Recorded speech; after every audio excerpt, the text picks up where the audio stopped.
Apologies for my voice because I am sick, but I had to get out of bed to address the scathing hit piece that was on me and WeAreChange.org by Politico. I should say an attempted hit piece that puts the lame in the lamestream media, a poorly written, horribly not factually based article at all of just a hipster from New York bitching and moaning about his echo chamber being bursted for 2 weeks. This article is written by Simon van ZUYLEN-WOOD, such a trendy name.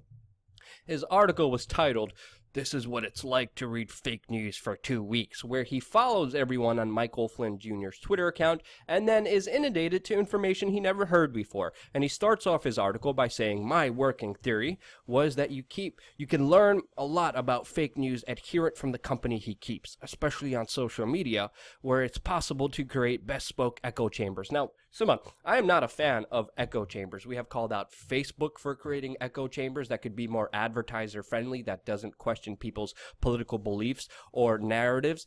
They did that, and we don't like that because having a diverse amount of opinions progresses society. Being able to see stories from two sides is extremely important. And on this point, I agree with you on.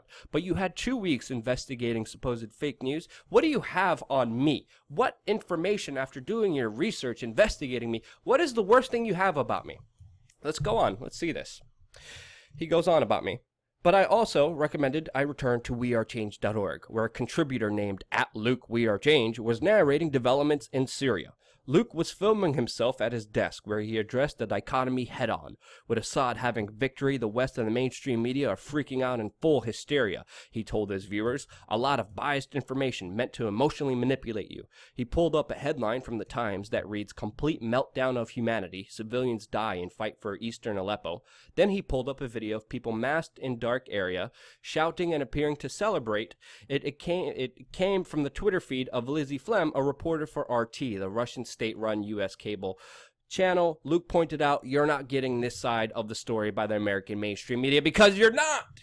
You had 2 weeks. This is the worst thing you have about me?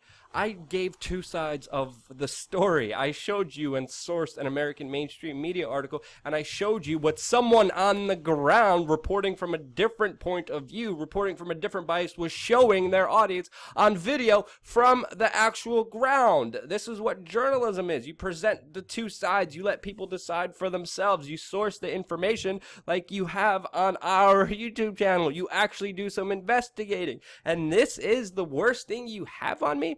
All you did throughout your article was nitpick certain claims that people were making on the quote fake news feeds, and you didn't address them. You didn't investigate them. You didn't debunk them. All you did was moan, bitch, and complain about them.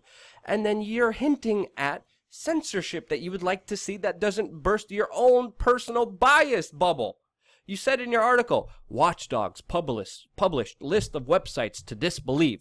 You mean like the Watchdogs that the Washington Post promoted, prop or not, that comes from an anonymous source that no one knows about who they are, that previously tweeted fascist slogans on their Twitter account?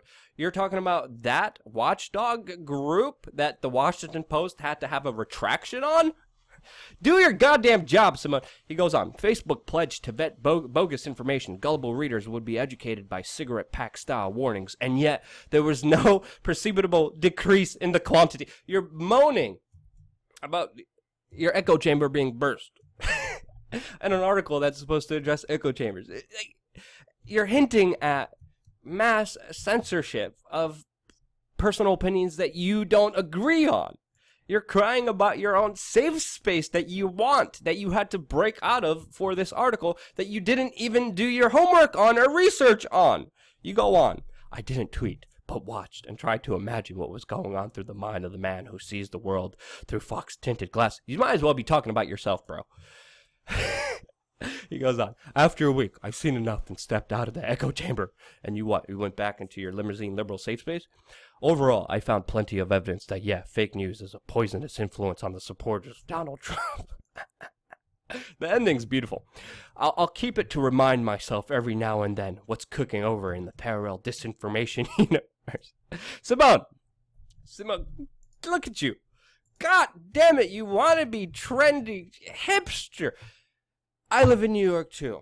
Okay, I don't mind hanging out with people I disagree with. Obviously, I strongly disagree with you, but I will buy you a beer. But you have to take off those fake hipster glasses, shave off that 5 o'clock shadow. We will sit down at a computer and I will teach you what being a real investigative journalist is really about. And if you make claims, you gotta debunk them if you don't agree with them. And you can't just put out a piece moaning and complaining.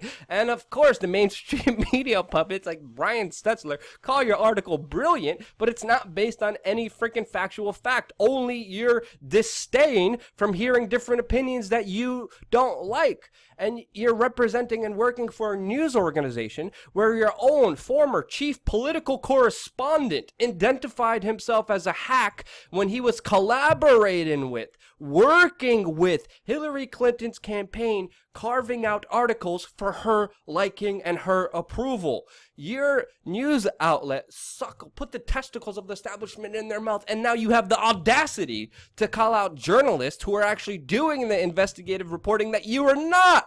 And you dare call us fake news, and you dare attack us. You have no shame at all. And obviously you have a clear bias. Obviously you have a clear echo chamber. I am not left. I am not right. I call things like I see them. There's a reason Bill O'Reilly called us freaking jihad-loving liberals on his channel, and Chris Matthews attacked us as right-wing racist teabaggers. We call out the establishment when it needs to be called out. That is the true dichotomy that we're facing here. Establishment versus non-establishment. And you're afraid of it because you're losing the fight online, and more people are disbelieving you because, again, you're not even doing a good job at it. Do a better job. And thank you for all the amazing viewers that make this broadcast possible, subscribing to our YouTube channel, clicking the bell button, and of course supporting us on patreon.com/WeAreChange, where we are beholden by you because we are financed by you and your donations.